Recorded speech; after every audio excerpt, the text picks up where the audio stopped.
इसी तरीके से मेरी प्यारी माँ और बहनों, अगर आप जन्नत में जाना चाहती हैं, बहुत ही सिंपल तरीका बता रहा हूं। एक औरत अगर जन्नत में जाना चाहती है, बहुत ही सिंपल तरीका बता रहा हूं, सिर्फ 4 काम एक औरत कर ले, जन्नत में चली जाएगी। अल्लाह के नबी फरमाते हैं, इज़ा सल्लतिल मरअतु खम्सहा व सामत शहरहा व अताअत ज़ौजहा व अहसनत फरजहा। जो औरत 5 टाइम की नमाज की पाबंदी करती है, रमजान का रोजा रखती है, अपने शौहर की खिदमत और इताअत करती है और अपनी शर्मगाह की हिफाजत करती है, दखलत मिन अय्यबाबिल जन्नति शात, ऐसी औरत जन्नत के जिस दरवाजे से चाहे वो जन्नत में जा सकती है। 4 काम सिर्फ एक औरत कर ले, जन्नत की गारंटी अल्लाह के नबी दे रहे हैं, जन्नत के जिस दरवाजे से वो चाहे जन्नत में जा सकती है।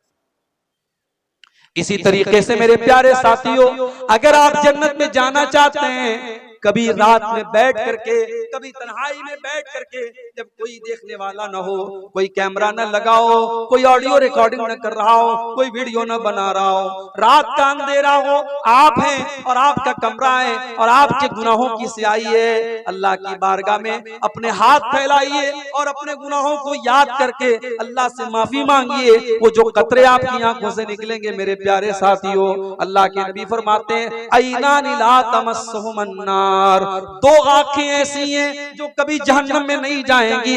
ऐनुन ऐनुन ऐनुन बकत मिन खशियतिल्लाह, एक वो आंख जो अल्लाह के खौफ से रोती है, जिससे आंसू निकलते अल्लाह के खौफ से, वो आंख कभी जहन्नम में नहीं जाएगी। और एक वो आंख, वो ऐनुन बातत तहरुसु फी सबीलिल्लाह, अल्लाह के रास्ते में चौकीदारी कर रही है, सरहदों की हिफाजत कर रही है, उस आंख वाले को भी अल्लाह ताला जहन्नम में नहीं डालेगा। 2 आंखों को अल्लाह ताला जहन्नम में नहीं डालेगा। अगर हम और आप जन्नत में जाना चाहते हैं, अपनी आंखों को कभी अल्लाह के खौफ से अपनी आंखों में हम आंसू भी ले आए मेरे भाइयों, वो आंसू जो अल्लाह के लिए बहेंगे, वो आंसू भी हमें जन्नत में लेकर के इंशाअल्लाह जाएंगे। और इसी तरीके से अगर आप जन्नत में जाना चाहते हैं, तो मेरे प्यारे साथियों, शरीयत ने एक काम और बताया है कि हमेशा सच्चाई का साथ, हमेशा सच्चाई का साथ दो, सच बोलो और सच लोगों का साथ दो। अल्लाह के नबी फरमाते हैं, अलैकुम बिस्सिद्क़ि फ़इन्न सिद्क़ यहदी इलल जन्ना, ऐ मेरी उम्मत के लोगों, हमेशा सच्चाई का साथ दो, क्योंकि सच्चाई जन्नत की तरफ लेकर के जाती है।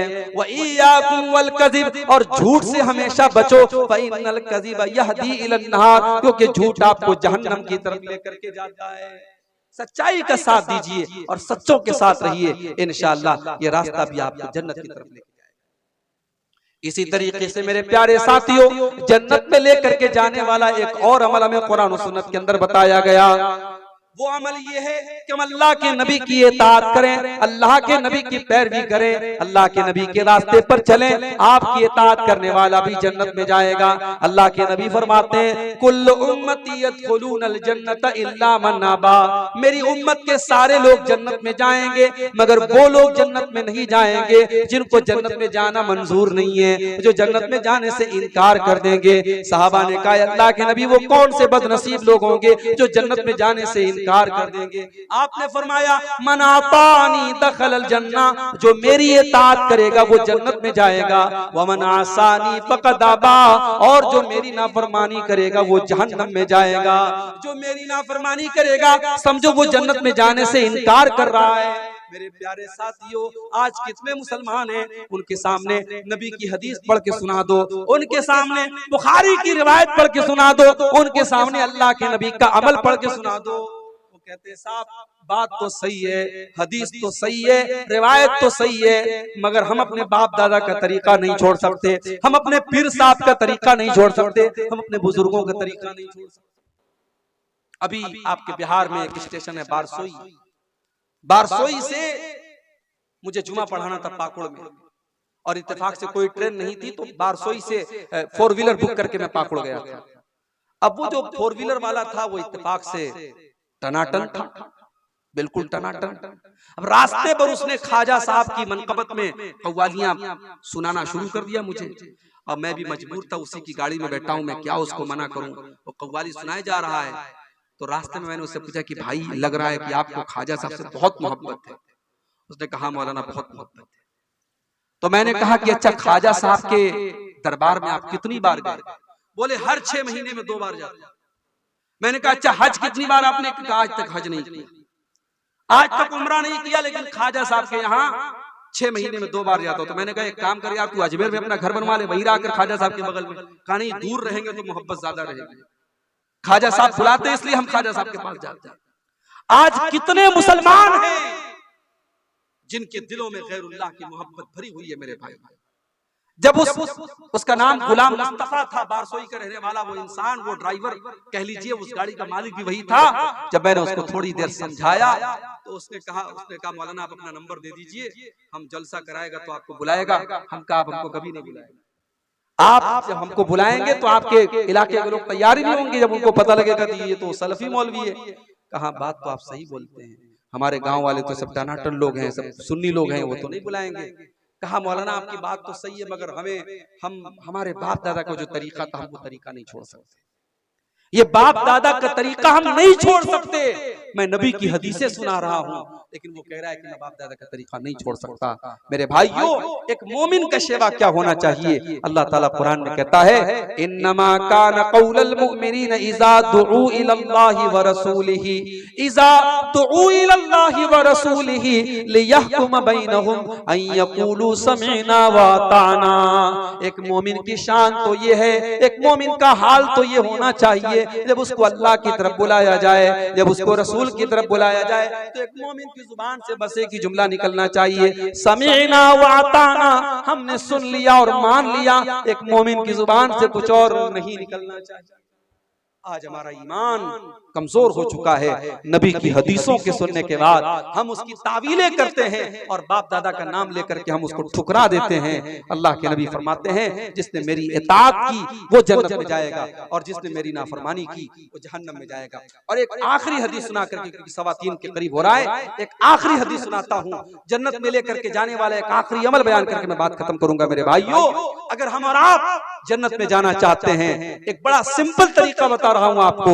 अल्लाह के रसूल के एक सहाबी का वाकया सुना करके, अल्लाह के नबी एक मर्तबा मस्जिद में बैठे हुए थे, सहाबा आपके साथ थे। अचानक आपने दरवाजे की तरफ इशारा करके कहा यदखुलु अलैकुम मिन हाज़ल बाबि रजुलुन मिन अहलिल जन्ना, अभी इस दरवाजे से एक ऐसा इंसान आने वाला है जो जन्नती है, जो जन्नत में जाएगा। अब सहाबा की नजरें दरवाजे पर टिक गई, देखे कौन आ रहा है जिसको अल्लाह के नबी जन्नती कह रहे हैं। थोड़ी देर के बाद एक अंसारी सहाबी, जो मदीना के रहने वाले अंसारी थे, वो अपने हाथों में अपना चप्पल और जूता लिए हुए थे, वजू करके आ रहे थे, दाढ़ी से वजू का पानी टपक रहा था।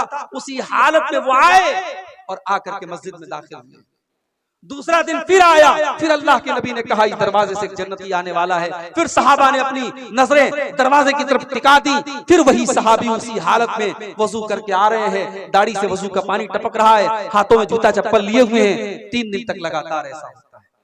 जब 3 दिन तक लगातार ऐसा होता है तो तीसरे दिन एक सहाबी जिनका नाम अब्दुल्ला बिन अम्र बिन आस था, उन्होंने कहा कि मैंने दिल में सोच लिया कि अब मैं पता लगा के रहूंगा कि ये सहाबी, ये अंसारी सहाबी ऐसा कौन सा अमल करते हैं कि अल्लाह के नबी 3 दिन तक लगातार इनको जन्नती कह रहे हैं। हजरत अब्दुल्ला कहते हैं मैं पीछे पीछे अंसारी के घर गया।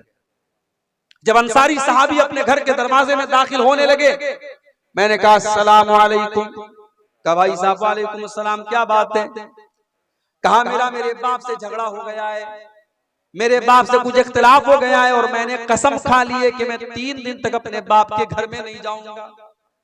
ऐ मेरे भाई, मैं 3 दिन तक आपके घर में मेहमान बन करके रहना चाहता हूं, कि आप तैयार हैं? अंसारी साहबी ने कहा कोई बात नहीं, आप 3 दिन तक मेरे घर में रह सकते। देखिए फिर वही बात आई। सहाबा का दिल बहुत बड़ा था। सहाबी ने एक बार भी अपनी बीवी से मशवरा नहीं किया, अपने घर पता लगाने नहीं गए खाना है कि नहीं, पानी है कि नहीं। कहा ठीक है, आप 3 दिन तक मेरे घर में मेहमान बन के रह सकते। अब हजरत अब्दुल्ला बिन अम्र कहते हैं मेरा मकसद ये था कि मैं देखूं कि वो अंसारी सहाबी ऐसा कौन सा अमल करते हैं कि अल्लाह के नबी उनको 3 दिन तक लगातार जन्नती कह रहे हैं। हजरत अब्दुल्ला कहते हैं मैं 3 दिन तक अंसारी सहाबी के मकान में रहा, उनकी एक एक हरकत पर मैंने नजर रखी, मुझे कोई खास अमल उनका नजर ना आया। जैसे हम नमाज पढ़ते थे वो भी नमाज पढ़ते थे, जैसे हम इबादत करते थे वो भी करते थे। वो तो मजदूरी का काम करते थे, मेहनत का काम करते थे। वो जब रात में आते थे तो तहज्जुद की नमाज भी नहीं पढ़ते थे।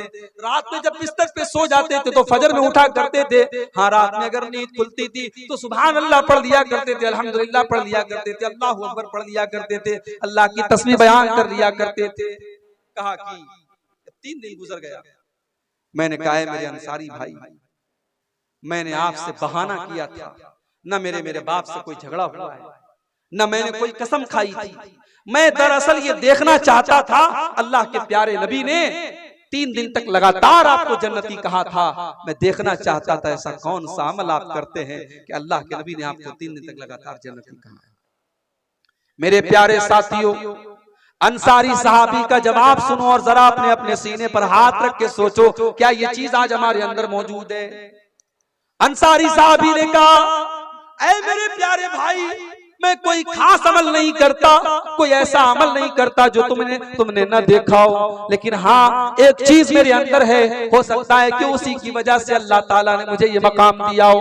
ला अजिदु फी क़ल्बी ग़िश्शन लि अहदिन मिनल मुस्लिमीन, मैं अपने दिल में किसी मुसलमान भाई के लिए धोखा नहीं रखता, मैं अपने दिल में किसी मुसलमान भाई के लिए धोखाधड़ी नहीं रखता, मैं किसी को धोखा नहीं देता। वला आसुतु अहदन अला नेमतिन अनअमहा अल्लाह, और मैं किसी को अल्लाह ताला कोई नेमत देता है तो मैं हसद नहीं करता, मैं जलन नहीं करता। मेरे दिल में न हसद है, न कीना है, न कपट है। हो सकता है इसी की वजह से ये मकाम मिला हो। हजरत अब्दुल्ला ने कहा इसी की वजह से तुमको ये मकाम मिला है। मेरे प्यारे साथियों, जन्नत में जाना है, अपने दिल को कीनों से पाक करो, अपने दिल को कपट से पाक करो, अपने दिल को हसद से पाक करो। आज भाई भाई से हसद कर रहा है, पड़ोसी पड़ोसी से हसद कर रहा है, रिश्तेदार रिश्तेदार से हसद कर रहा है। किसी ने दौलत ज्यादा कमा ली, उसकी दौलत देख करके हसद, किसी ने ज्यादा नाम कमा लिया, उसका नाम देख करके हसद, किसी ने अच्छा मकान बना लिया, उसका मकान देख करके हसद। मेरे भाई हसद मत करो, अल्लाह तेरे मुकद्दर में जो है वो तुझे मिल करके रहेगा, उसके मुकद्दर में जो है वो उसे मिल करके रहेगा। आपके हसद करने से आपका नुकसान है, उसका कोई नुकसान नहीं है। मेरे प्यारे साथियों, ये चीज भी अगर अपने अंदर हम पैदा कर लें, अपने दिल को पाक और साफ कर लें, तो इंशाअल्लाह जन्नत में लेकर के जाने वाली ये चीज भी है। मेरे अजीज भाइयों, मेरे बुजुर्गों, आज जरूरत इस बात की है, जन्नत में लेकर के जाने वाले मुख्तलिफ अमाल मैंने आपके सामने बयान किए। ये अमाल सिर्फ बयान करने के लिए और सिर्फ मजा लेने के लिए नहीं है, ये चीजें अपने अंदर हम पैदा करें। मैंने तौहीद बयान की, हम अपनी तौहीद की हिफाजत करें। मैंने अपनी शर्मगाह की हिफाजत की बात कही, हम अपनी शर्मगाह की हिफाजत करें। मैंने जबान की हिफाजत की बात कही, हम जबान की हिफाजत करें। मैंने तकवा की बात कही, हम तकवा अपने अंदर पैदा करें। मैंने मेहमानों को और गरीबों को खाना खिलाने की बात कही, वो जज्बा हम अपने अंदर पैदा करें। ये जितनी बातें बयान हुई हैं, इन पर अमल करने की जरूरत है। मेरे प्यारे साथियों, अल्लाह कुरान में कहता है वमन अरादल आखिरता वसअलहा सअयहा वहुवा मुमिन, कि जो आखिरत में अपना घर बनाना चाहता है उसे कोशिश करनी पड़ेगी, उसे अमल करना पड़ेगा।